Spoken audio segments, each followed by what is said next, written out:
Shalom, bien-aimé peuple de Dieu. Bienvenue sur notre plateforme de méditation intitulée Méditons ensemble. En ce mardi 28 avril 2026, le Seigneur nous envoie méditer dans Jean 4, verset 29. Prions. Éternel notre Dieu, notre Père, je te rends grâce pour ce jour nouveau que tu nous donnes, de nous pencher sur ce verset, Seigneur, pour sonder, afin de comprendre et de marcher conformément, Seigneur, à ce qui y est dit.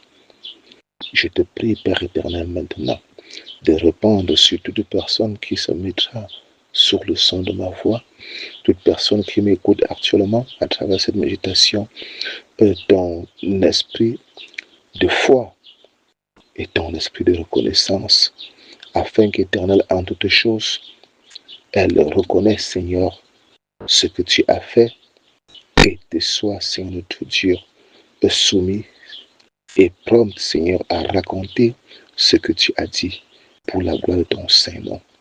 Au nom de Jésus-Christ. Amen. Je lis pour nous dans la Bible, version Louis II, Jean 4, verset 29. Venez voir un homme qui m'a dit tout ce que j'ai fait. Ne serait-ce point le Christ? Amen. Bien-aimé, quel est l'homme qui peut savoir des détails sur la vie de quelqu'un sans que personne ne le dise? Reconnaissons qu'il n'y a que Dieu seul qui soit omniscient. Ce passage nous enseigne sur la notion du témoignage. Lorsque Dieu agit dans nos vies, c'est aussi pour permettre aux autres de le connaître. Venez voir, c'est l'attitude de quelqu'un qui est émerveillé par la puissance de Jésus-Christ et ne s'arrête pas là, mais fait également la publicité de Dieu. C'est pourquoi la Bible dit que la révélation de tes paroles, ô Dieu, est claire. Lorsque nous rencontrons véritablement Jésus-Christ, notre attitude change, notre façon de voir change. Nous faisons des choses différemment. Parfois, nous pouvons même être vus comme des fous. Cette dame arrive à conclure qu'il n'y a que le Christ pour agir ainsi. Deux questions nous sont posées ici. Arrives-tu à identifier la main de Dieu dans ta vie? Ou encore, témoignes-tu toujours de ce que Dieu fait pour toi? Devant ces deux questions, chacun devra regarder à sa vie et chercher à trouver une réponse. Que l'Éternel bénisse en chacun de nous l'écoute de sa parole de ce jour. Au nom de Jésus-Christ. Amen. Nous prions.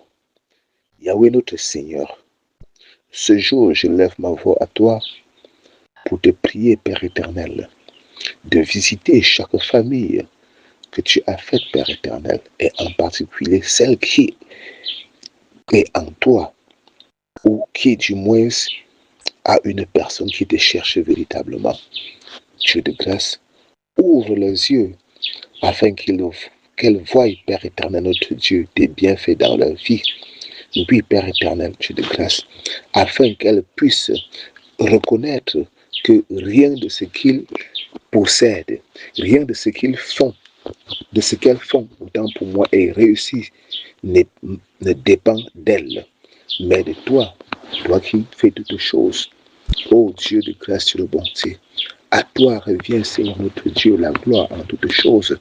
D'aide, Seigneur, à prendre à chaque famille que tu as faite, Dieu de grâce, de te donner la place qui est la tienne au milieu d'elle, Père éternel, notre Dieu, en reconnaissant, Seigneur, de tes bienfaits et en témoignant, Seigneur, chaque jour ce que tu as fait au milieu d'elle, afin, Seigneur notre Dieu, que par leur témoignage, Seigneur notre Dieu, tu daignes toucher tous les membres de chaque famille, les membres de toute famille, Père éternel, notre Dieu, pour se retourner à te chercher, toi le Dieu, à qui appartiennent toutes les familles du monde entier. Pour la gloire de ton Saint-Nom, et pour la gloire de ton Saint-Nom seul, éternel notre Dieu, je t'ai prié. Amen. Bien-aimé, si c'est la première fois que tu nous rejoins sur notre plateforme de méditation, n'oublie pas de t'abonner, surtout de liker et partager nos publications afin que l'Éternel par toi puisse toucher un grand nombre de personnes pour le salut de leur âme. Sans oublier que tu peux témoigner, tu peux télécharger autant pour moi ces méditations pour pouvoir les écouter aisément dans les jours à venir. Sur ce, nous disons à demain pour une nouvelle méditation par la grâce de Dieu, au nom de Jésus-Christ. Amen.